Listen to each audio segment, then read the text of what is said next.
Good morning, everybody. Good morning, sir. Good morning. Good morning. Morning, sir. So, is Nahid and Saqib ready? Yes, Nahid. sir. Yes, Okay. Yes, sir. We are ready. So, can we begin with the recap, Saqib? You can Yes, start. sir. Hmm? Okay, sir.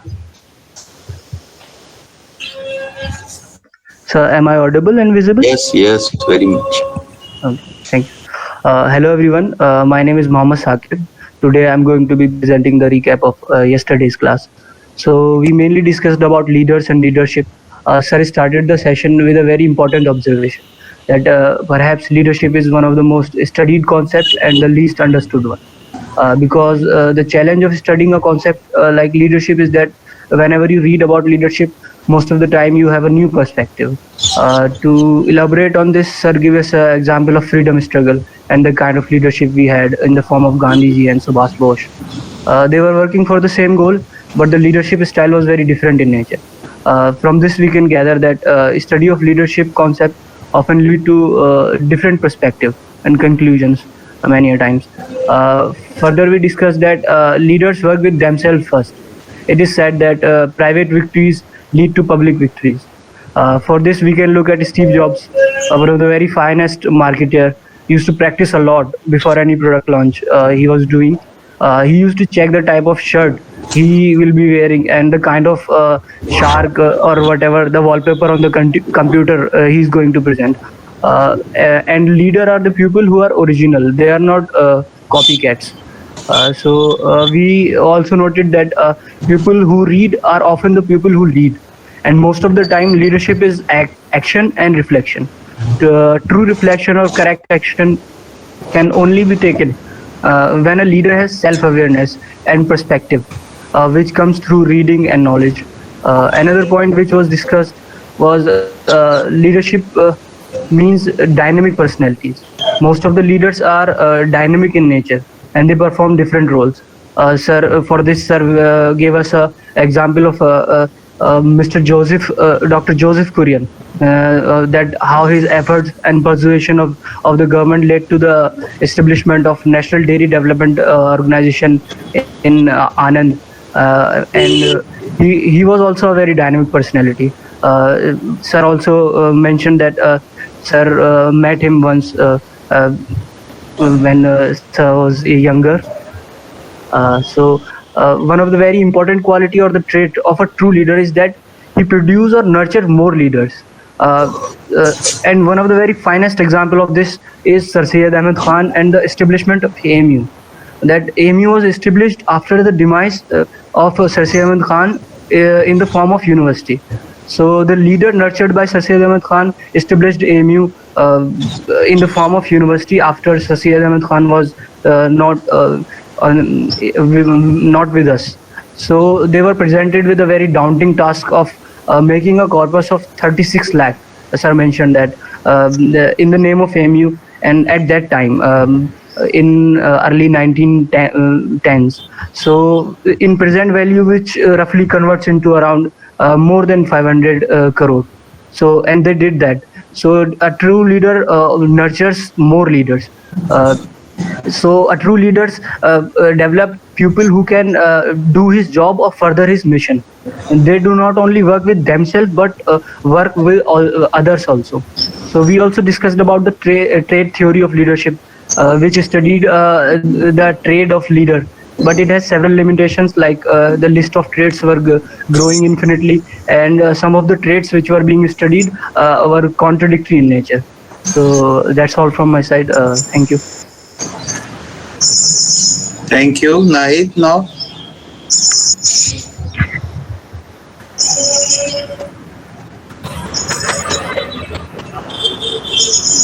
Assalamualaikum and good morning. Sir, am I audible and visible? yes, very much, Nahid. Okay.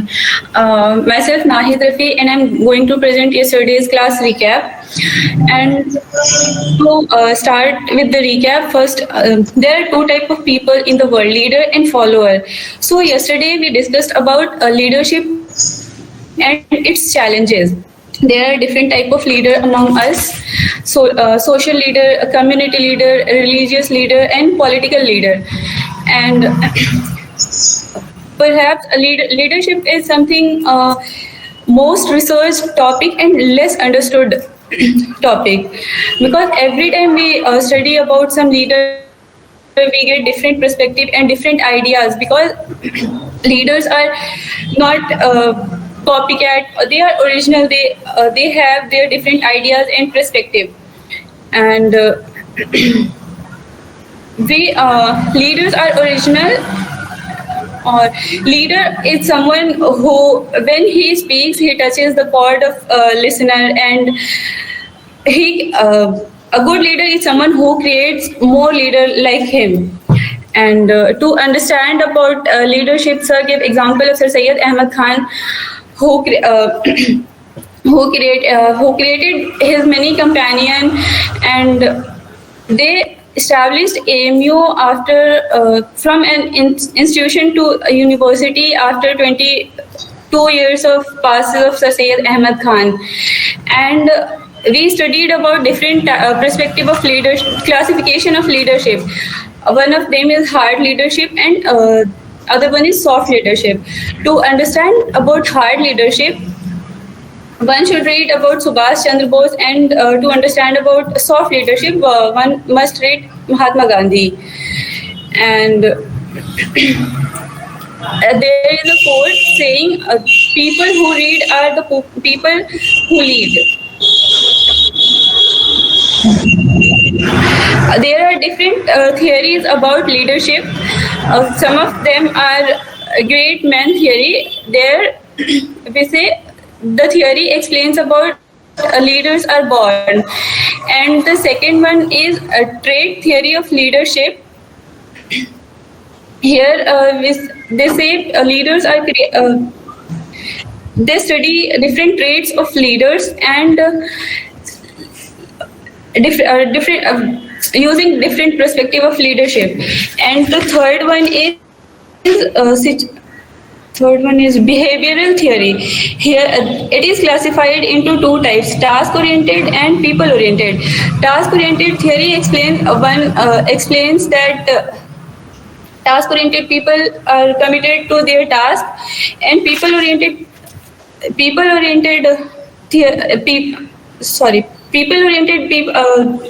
leaders, they think about public relationship and these all things, how others are feeling. And the fourth one is situational theory. There are 4 elements of situational theory: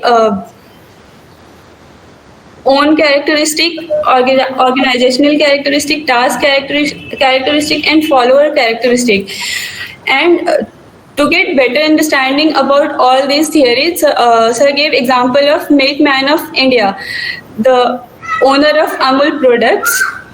We must read about him to understand, to get better understanding about leadership.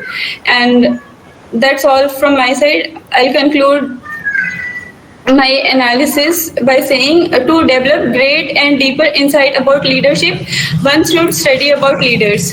Thank you. Thank you, Nahid. So thank you, Nahid and Saqib. You did a good job, especially because yesterday's class was not a very organized class. I was just sharing some random thoughts, and you have put it together. That is good. And yes, Saqib, in terms of content, the first part that you covered was a good one. But when I was talking about theories of leadership, I also covered the behavioral theory and the situational theory of leadership, wherein I talked about... Yes, sir. In fact, Nahid also covered behavioral theory only, but not the situational theory, where I talked about leaders' characteristics, followers' characteristics, and then task characteristics and organizational characteristics. And I gave the examples for each of these dimensions. So, Nahid, you also, and just one correction, Saqib, is not Joseph. Yes, sir. He's not Joseph Korean, he is Varghese Korean. Oh, sorry, sir. Varghese Korean. So there are some good videos on him. If you don't want to read and just want to have a feel of the person he was, you can go through. Sir, I'll definitely check them. Okay. Thank you, sir, for the observation. Then one more observation on the lighter side. I am still young, isn't it? Yes, sir. Because I am with young ones. Yes, sir. So one has to be young with heart. Yes. So the advantage of being a teacher is that you always be young. So that keeps you young. So Nahid, you did a good job in terms of presenting the ideas. The content part was okay. But in the delivery part, I think you could be more lively and cheerful. You appear very, very serious, है ना, हंसना मना है type, isn't it? तो थोड़ा हंसा कीजिए, मुस्कुराया कीजिए, cheerful रहिए presentation के दौरान. It will make a better impact on the audience, isn't it? Okay, sir. क्या हंसती हैं वैसे आप कभी? जी सर, यहाँ पे वीडियो में देख रही थी मेरी, तो समझ नहीं आ रहा था कि मेरा एक्सप्रेशन कैसे दिख रहा है. बहुत सीरियस टाइप का लग रहा था कि बिल्कुल हंसना मना है टाइप. नहीं. Okay. चलिए, okay, we'll now cover the next topic in Unit 3, and that is motivation. What is motivation? You can always study the textbook's definitions of motivation and how it is derived from the word mover, which means to move. So something which makes others move, that's motivation. But I would not, you can go through those definitions and what motivation is, how unsatisfied need becomes a motivator and all that. But what I think is, I have been discussing this with my old students who visit me, and I often ask this question to them about their state of motivation in their own organizations.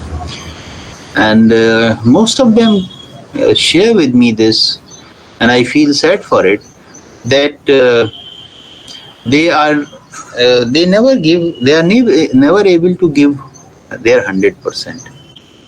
In fact, they are much more capable of giving than they actually end up contributing. So to me, the motivation would be the minimum performance you can get away with and the maximum that you are capable of. So the minimum performance you can get away with and the maximum that you are capable of. So if we have motivation, we reach to the second level. And when we reach to the second level, actually, what happens is the maximum is never achieved, because when you reach to a level, the level gets pushed up. You feel now you can do even more, isn't it? So this, if we are able to create, then we have really motivated the person. And I will give you an example which all of you can appreciate. Have you seen your mothers working in the home? Have you observed closely how do they work? Do they ask for leave? Generally, they are the first ones to get up, the last one to go to bed, isn't it?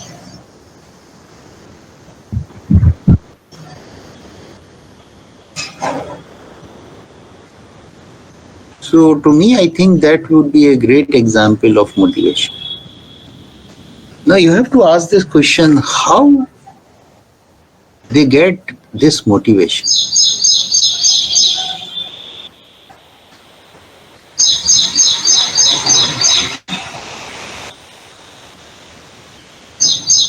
Do you have some reflections on this? Have you asked this question to yourself? They have a strong motive for action.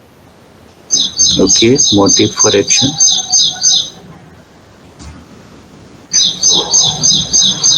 So their love for the family drives them. So their love for the family drives them to work. Love. Okay. The sense of So we can say love or caring, whatever it is. yes. And when you love, you feel responsible, isn't it? Yes, sir. Right.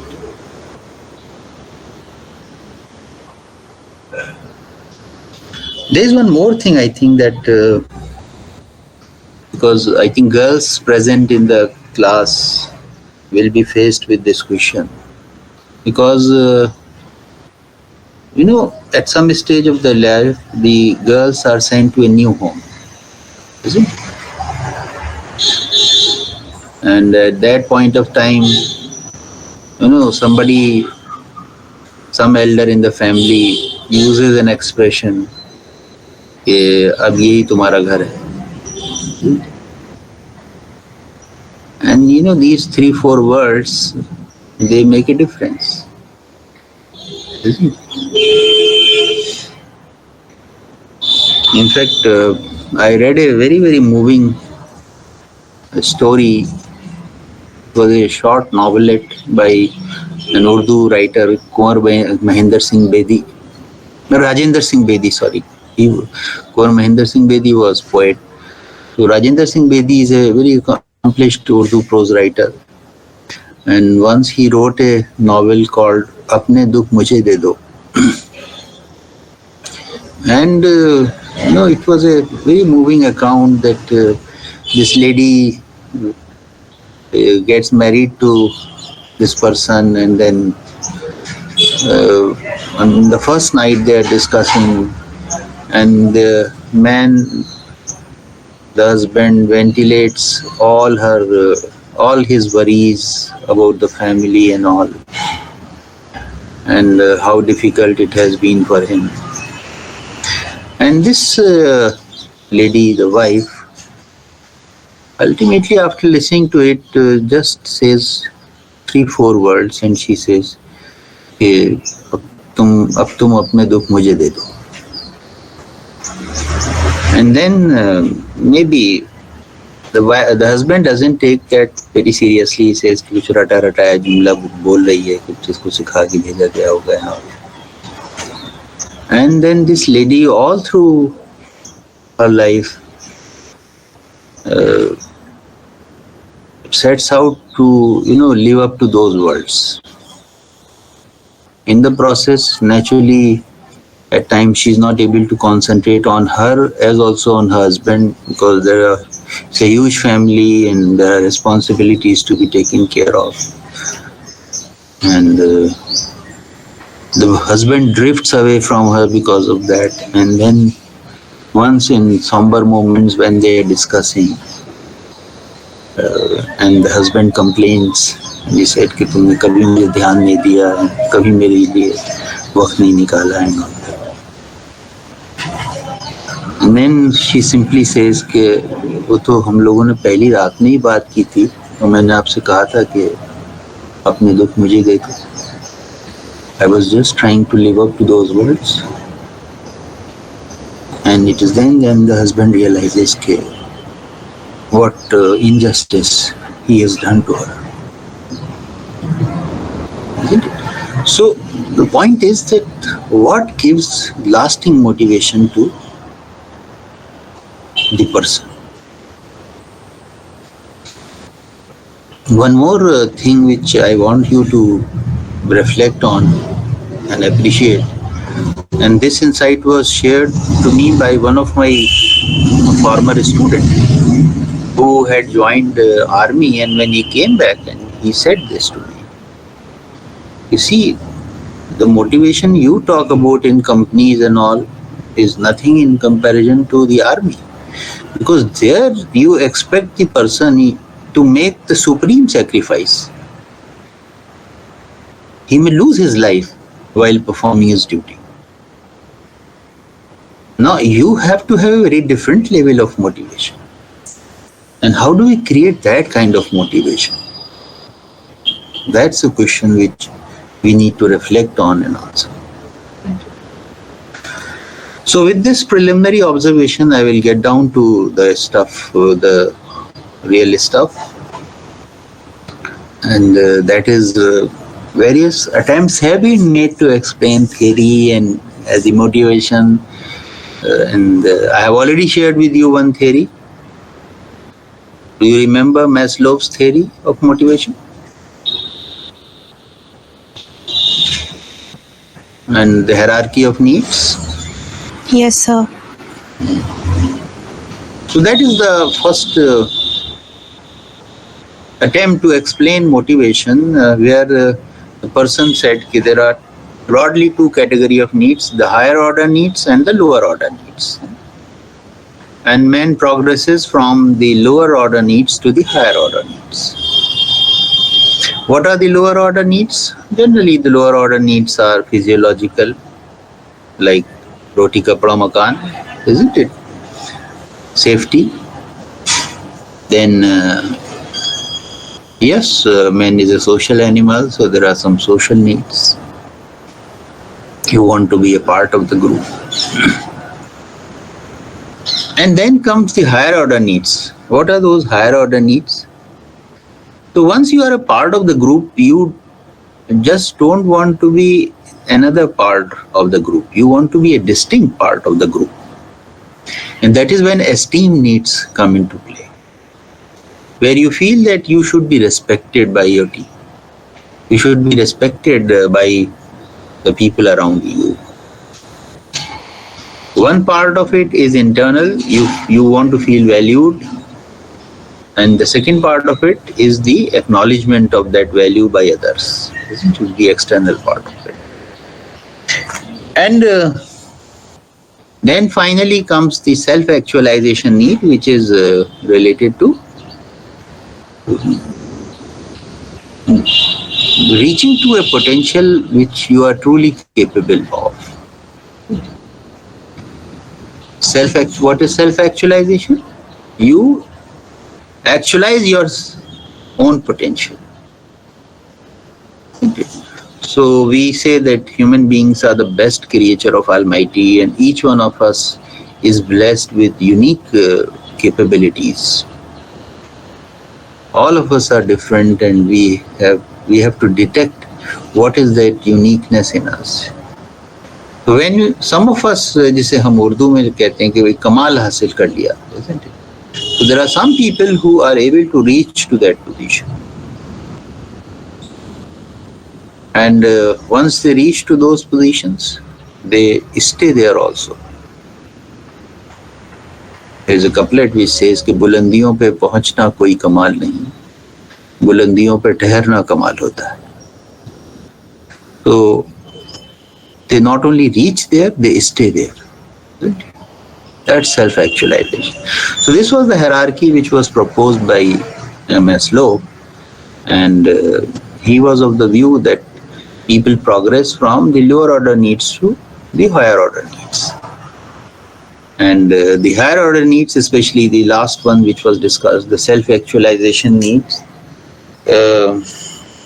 is the one which keeps the person going all through his life or her life, isn't it?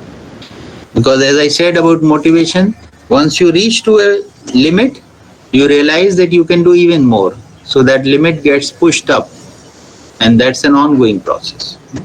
So actually you never arrive in life, isn't it? So that is what is motivation. But then this theory was criticized and proved on some accounts inadequate. One of the point was that is this progression uniform for all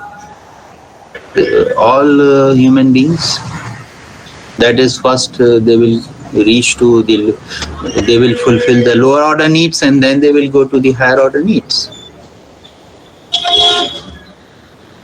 And it was found that there are many people who jump from, like we have, India is famous for its saints and hermits, isn't it? They are not bothered about their lower order needs.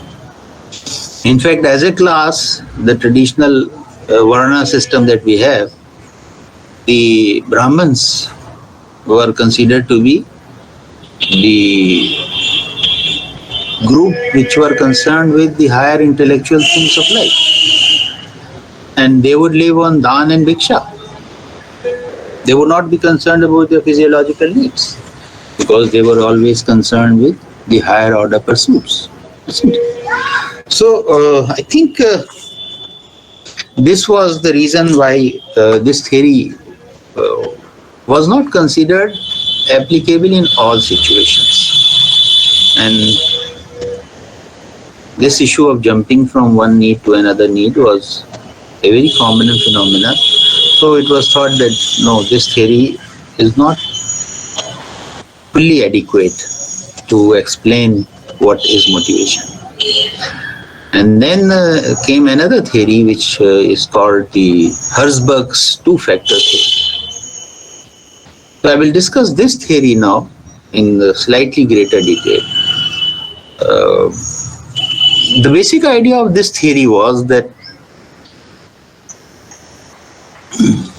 actually motivation is not like what Herzberg has described as a unidirectional phenomena from lower order to higher order. And I think I'll take the help of, let me see whether I can run the PPT for you.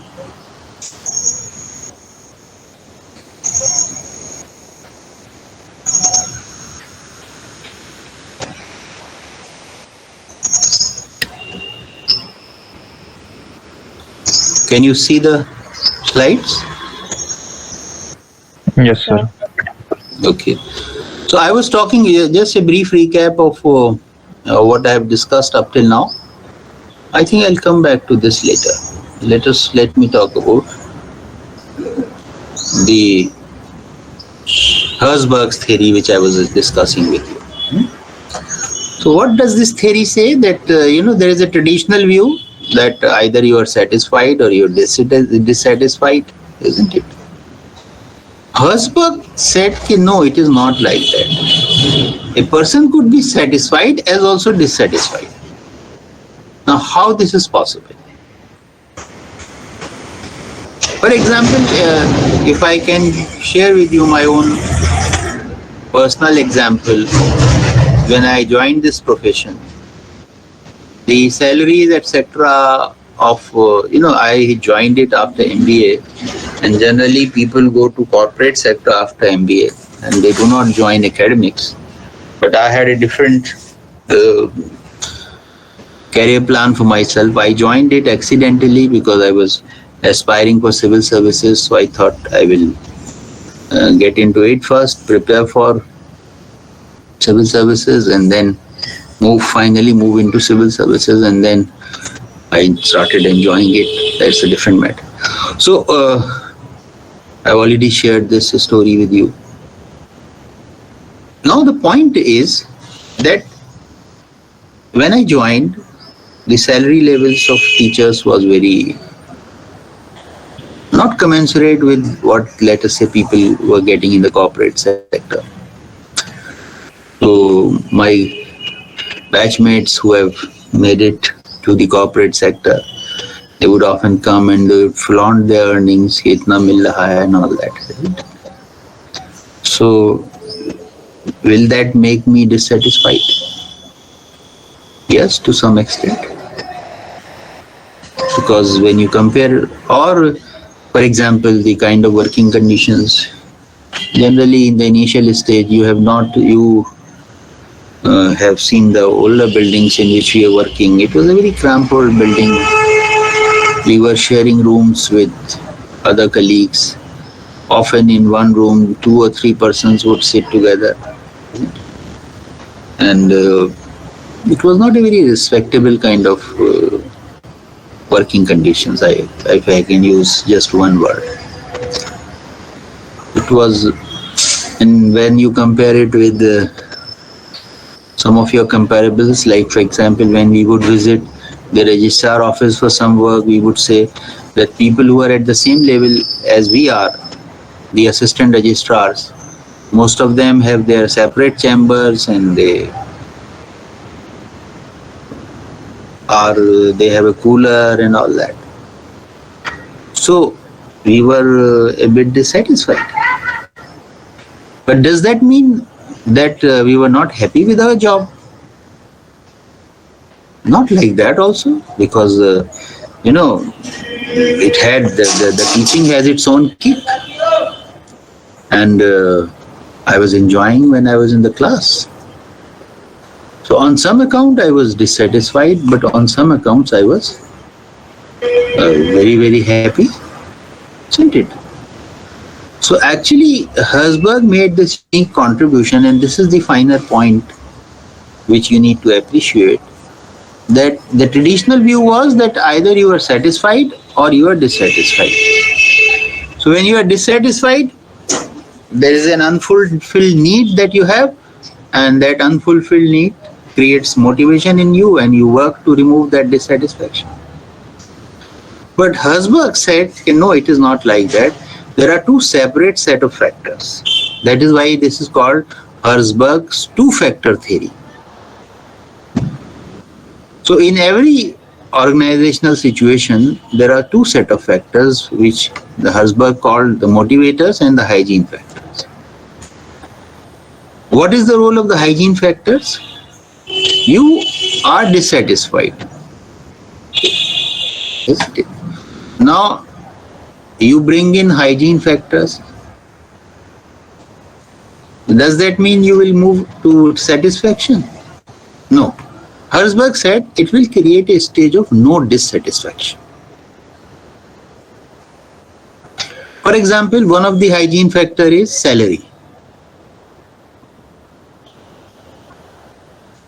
You are dissatisfied. I said, for example, in the beginning, when I was in academics, joined academies, I would compare my salary with my batchmates in the corporate sector, and I would feel dissatisfied. Now, the salary of the public sector over the years increased, government sector increased, and especially the Sixth Pay Commission was a windfall. We never expected that we will get the salaries in 5 figures. And then, but the Sixth Pay Commission did everything on that account. And we started getting very good salaries. In fact, now the corporate sector, people in the corporate sector, they envy us on that account. So does that mean that that dissatisfaction gives way to satisfaction? If you keep giving a person more and more salary, will it create a motivation in him? Herzberg says that no, it will only create no dissatisfaction. Because hygiene factors are not motivators. Motivators are different. I was satisfied in my job on some accounts from the day one, because I was enjoying the work which I was doing. When I was in the class, because I was experiencing growth, I was learning how to articulate ideas. That was something which was very, very satisfying, isn't it? So, I was on some account dissatisfied, but on some accounts satisfied, isn't it? So what are these factors which cause dissatisfaction, and what are these factors which cause satisfaction? And Herzberg called them content factors. Content is the core of the job. So there is a core of the job. Example, in my case, the teaching was the core of my job. So if I was enjoying teaching, rest of the factors are context factors. And what are those content factors? When you experience growth, you feel that yes, you are learning new things. Yes, in the context of students, you feel responsible also. And now these 50, 60 students who are under your custody, they are your responsibility. You can make a difference to their career. The work itself, and then the recognition that you get from others, all the other stakeholders. For example, if people talk good about you, and if you have this sense of achievement in your work. So you will note that all these factors are related to the core of the job, the content of the job, isn't it? And they actually are responsible for final motivation. Now, what is this? Hygiene factors. Hygiene, this choice of word is very interesting. What is hygiene?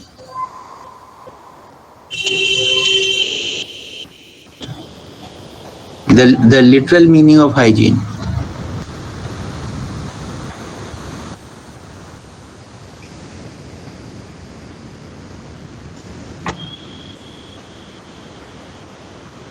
Hygiene का मतलब ये है कि चीजें साफ सुथरी, isn't it? Hygienic environment होना चाहिए, हम कहते हैं। लेकिन हाइजीनिक एनवायरनमेंट से हेल्थ तो नहीं इंश्योर हो पाएगी, अब बीमारी नहीं होगी, isn't it? तो एक चीज है हाइजीन और एक चीज है हेल्थ। तो मोटिवेटर्स जो हैं, they make the person healthy. Hygiene factors set the base,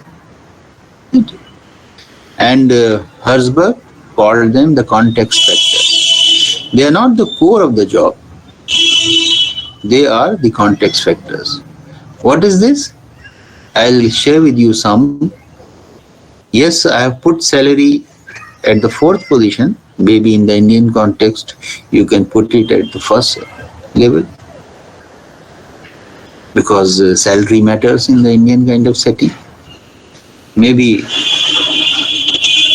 in Western context, in which Herzberg proposed a theory where basic social security is available to everyone, he can afford to put it on 3rd, 4th position. But personally, I think salary should be first.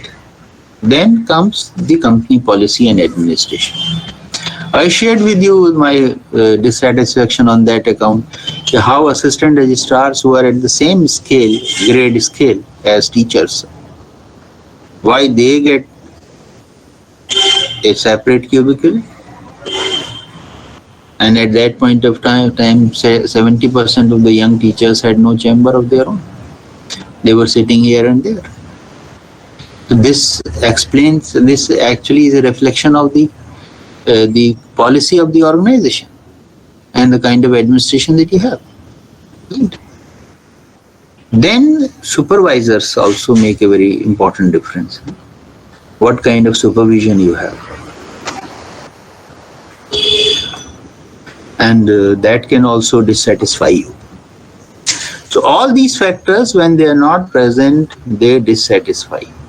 Relationships also. For example, if you are not enjoying good relationship with your colleagues or your students or whatever, peers or your authority figures like chairman,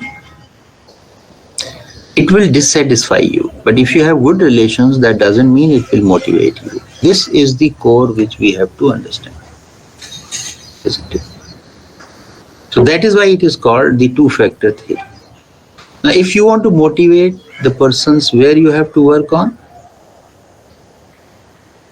On motivators, not on hygiene factors. Yes, hygiene, you have to bring it to a decent level. Isn't it?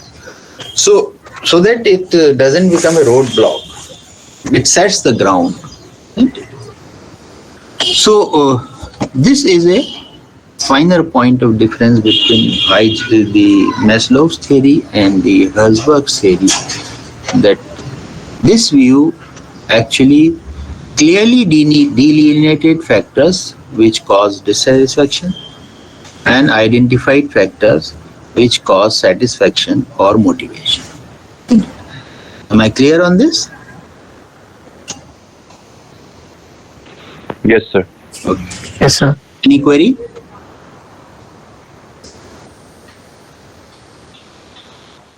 Now let me revisit the part which I have shared with you, and I have told you about that, what is motivation, the difference between minimum performance one can get away with and the maximum one is capable of. Now, I've shared with you that example of your mother's. When I reflected on this question, actually, there are three things which give lasting motivation. One is the sense of ownership. I think the second point should come first. When you feel that it is my home, I give you that example. When the lady is sent to the new home, the father says, or some elderly member of the family says, "Ab wahi tumhara ghar." So these 3-4 words, they do the trick. And you start believing, yes, it is my home. That sense of ownership creates a sense of responsibility. Now you feel responsible for it. मैंने अलीगढ़ में भी ये महसूस किया है. When I joined it in 80s, this feeling was very, very strong. In the first year itself, there was a huge agitation going on. And most of the agitations, आप आज का जो वाइस चांसलर लॉज है, उसमें there are huge walls and it is very difficult to get through those. You can only get through into the VC lodge through the gates. But during my student days, the boundary was so small that you can even cross it over. You don't have to go into the lodge through gate only. So most of the agitations were there in the lawn of the VC lodge. And naturally, VC lodge is well kept and there are flowers and there are, flower pots and all that. So, I got a scolding because I hit one of the flower pot then. And one of the senior students said, "अरे ये तुम्हें एहसास नहीं है कि तुम गमले से टकरा गए? उससे नुकसान हो सकता है." Because the idea was that this is our property. This is not Vice Chancellor's property. Vice Chancellors come and go. This is our home. So that sense of ownership makes one responsible. And naturally, the sense of identity also matters. I was talking about army context. Dress plays a very important role in creating that. The drill plays a very important role when you struggle together, when you do exercises together, and you're wearing the same uniform. That uniform gives you a sense of pride, isn't it? So many of such demanding professions like doctors, for example, they have a dress code. The reason for that dress code is it gives us a sense of identity. Okay? So to me, I think sense of identity, sense of ownership, and sense of responsibility ultimately ensures the most lasting motivation. So I'll stop here.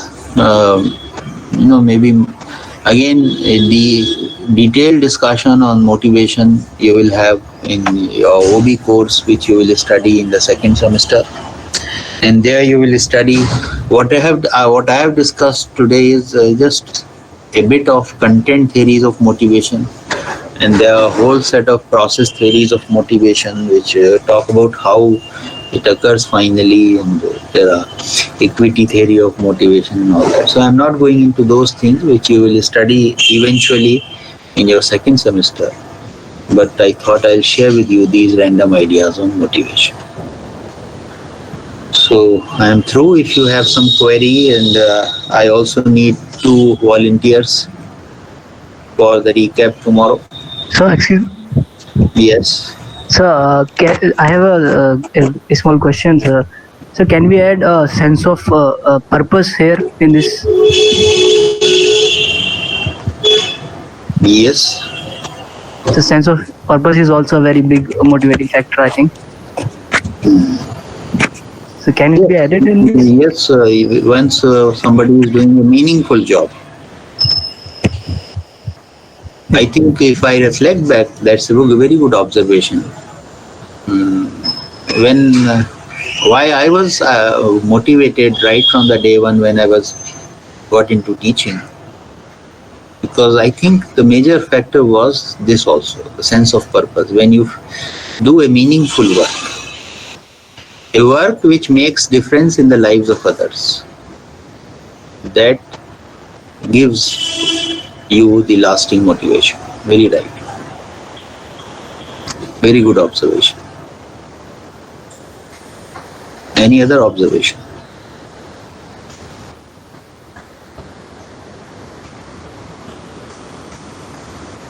And I also need 2 volunteers for recap tomorrow.